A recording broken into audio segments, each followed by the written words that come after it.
रायगड, महाराष्ट्रासह देश विदेशातील ताज्या बातम्या पाहण्यासाठी मॅक्स इंडिया लाईव्ह चॅनलला सबस्क्राईब करा आणि बेल आयकॉन दाबायला विसरू नका.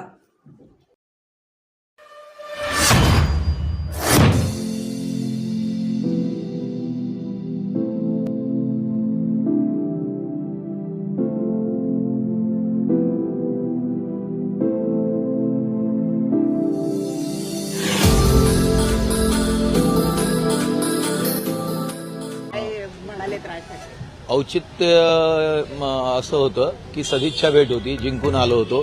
जिंकण्याच्या अगोदर देखील मी एक सदिच्छा भेट घेतली होती, तुम्हाला माहिती, आणि इथेच मी बाईट दिली होती. त्यामुळे त्यांच्या सदिच्छा, त्यांचा आशीर्वाद, त्यांचं सहकार्य, त्यांच्या सर्व कार्यकर्त्यांचं हे सर्व मिळालं होतं. त्यामुळे एक नक्कीच या पद्धतीची एक भेट घेणं, त्यांचे आभार मानणं हे होतं, ते मी मानायला आलो होतो इथे. सध्या तुमच्या खासदारकीला घेऊन हो, खूप मी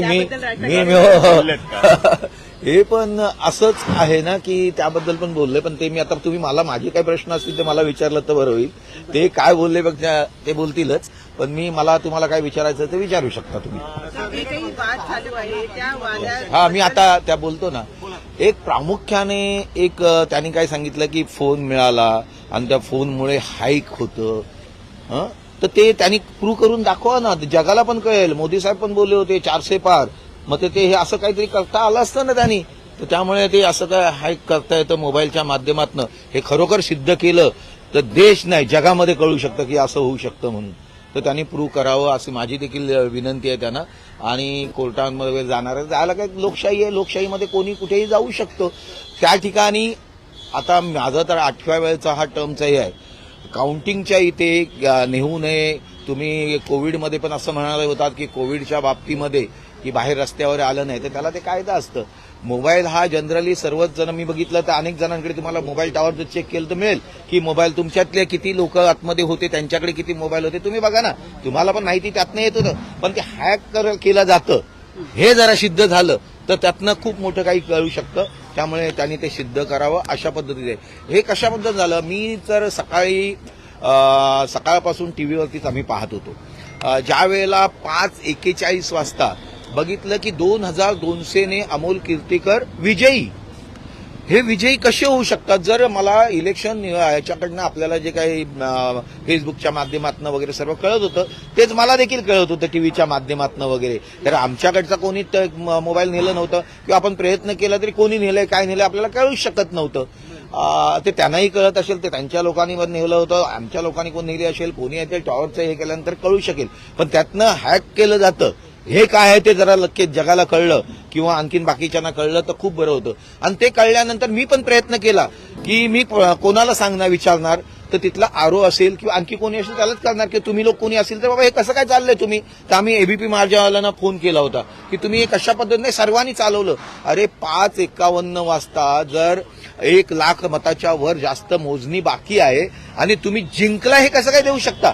याचाच अर्थ आतून पण कोणीतरी तुम्हाला सांगितलं किंवा सांगितलं गेलं असं. आणि म्हणून मी 5:51 नंतर 6 वाजता तिथे पोहोचलो. 6 वाजता पोहोचल्यानंतर मी तिथे त्यांना विचारायला गेलो, मी आत गेलो त्यावेळेला, की हे कसं काय चाललंय. बोलतं आमची संपूर्ण प्रोसिजर चालू आहे, तुम्ही जाऊन बसा तिथे, आम्ही काही डिक्लेअर केलेलं नाही. मग हे कोणी डिक्लेअर केलं हे सर्व असं, हा देखील प्रश्न येतोय. आणि मग ते गुलाल उधळणं, हे करणं ते करणं, तुम्ही पाहिलं असेल मोठे कटावट घेऊन गुलाल उधळणं वगैरे. हे मी घरून रागाने म्हणजे मला कळलं हे चुकीचं चाललेलं आहे. आणि म्हणून मी तिथे आलो. तिथे आल्यानंतर त्यांनी काही मुद्दे उपस्थित केले, ते त्यांच्याशी एक आहे. पण असं कुठलंही मी जाऊन त्या कोचवर बसलो होतो आणि पाहिलं की तुम्हाला एक माहिती आहे, पहिली बॅलेट पेपरची जी काउंटिंग असते ही सकाळी 8 वाजता झाली. म्हणजे त्यांच्या माहितीतनं आणि आमच्या पोलिंग एजंट जे गेले होते त्यांच्या माहितीतनं हे सर्व आपल्याला कळलं. आणि ती काउंटिंग संपल्यानंतर सर्वांकडे, त्यांच्या जे प्रतिनिधी प्रत्येक सर्वांकडे पाठवली होती की 1550 मला मिळालेले आहेत, त्याच्यानंतर 1500 मतं ही त्यांना मिळालेली आहेत. हे सर्व पहिल्यापासूनही होतं, फक्त A+B करायचं होतं. आणि मग ईव्हीएम जी ज्या वेळेला त्यांनी चेक करायला घेतलं त्यावेळेला लास्टच्या वेळेला 1ने ते प्लस होते, अमोल कीर्तीकर 1ने प्लस होते. आता जर हॅक जर करायची होती तर मी प्लसने जाईन ना. हॅक जर करायची होती तर मी 1ने कशाला प्लसने मायनस जाईन. मी 1000, 2000, 4000 काही लाखांनी काय असेल ते त्यांनी प्लस जाईन. 1ने ते होते आणि मला वाचवलं कोणी असेल तर बॅलेट पेपरने.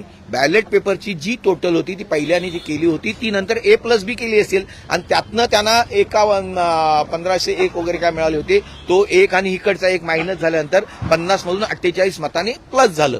आता 50 नंतर 48 मताने प्लस झाल्यानंतर त्यांनी त्यांचं जे कॅल्क्युलेशन असतं प्रत्येक टेबलचं, त्यावेळेला 20 उमेदवार आतमध्ये होते, त्यांचे प्रतिनिधी 20 लोकांचे काही जे असतील ते आतमध्ये होते. मी तर आतमध्ये नव्हतो. मग प्रश्न राहिला, हॅक केला जातो की नाही. मोबाईल तर सर्वांकडे असतील, कोणी कुठे असतील, तर तुम्ही तुमच्याकडे पण तिथे मोबाईल, तुमची अर्धी लोक आतमध्ये मी पाहिली. माझ्याबरोबर देखील 2-3 लोक तुमची टीव्हीवाले आतमध्ये गेले होते, त्यांच्याकडे पण मोबाईल होता. मग ते पण हॅक करू शकतात का, हा पण प्रश्न येऊ शकतो. त्यामुळे या कुठल्याही गोष्टीला अर्थ नाहीये. काही आणि कोणतरी म्हटले शपथ घेऊन शकणार म्हणजे काय असं, तर हा ती का आईची शपथ आहे का, ती का आईची शपथ आहे का. 4.5 लाख लोकांनी मतदान केलेलं आहे, निवडून दिलेलं आहे आणि ती कायद्याच्या दृष्टीने आहे. तुम्हाला कायदेशीर ज्या गोष्टी करायच्या त्या प्रत्येकाने कराव्या, त्यालाबद्दल काही नाहीये.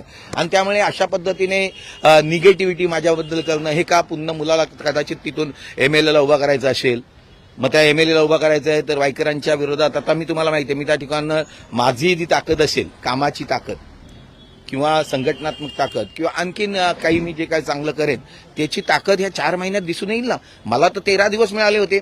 याच्यामध्ये दुसरी एक गोष्ट की सीएमच्या माध्यमातून त्यांना जो फंड दिला होता तो मी ऐकलं की 535 कोटीचा फंड त्यांना दिला होता. आता हा फंड आणि त्यांचं ते आणि त्यांचा मुलगा तोच वापरत होते. जे पदाधिकारी शिवसेनेचे किंवा ते नेते असल्या कारणाने त्यांची नेमणूक देखील त्यांनीच केली होती. मला माहित नाही माझ्या समोर बसलेला कोण, माझ्या बाजूला बसलेला कोण हा पदाधिकारी इकडचा आहे का तिकडचा आहे. हे माझं देवाची कृपा, मतदारांचे आशीर्वाद, याच्यामुळे 13 दिवसामध्ये जे करता येईल, एक रेप्युटेशन होतं, कामाचा ब्रँड होता आणि त्या अनुषंगाने निवडून आला. तिथे गेल्यानंतर मी देखील कामच करणार आहे. मला दुसरं काहीच नाही. मी वर्कॉलिक आहे, अल्कोहोलिक नाही यांच्यासारखा, वर्कॉलिक आहे. आणि त्यामुळे काम हेच माझं दैवत आहे, लोकांची कामं करणं. त्यामुळे कुठल्याही प्रकारचं माझ्याकडनं किंवा मला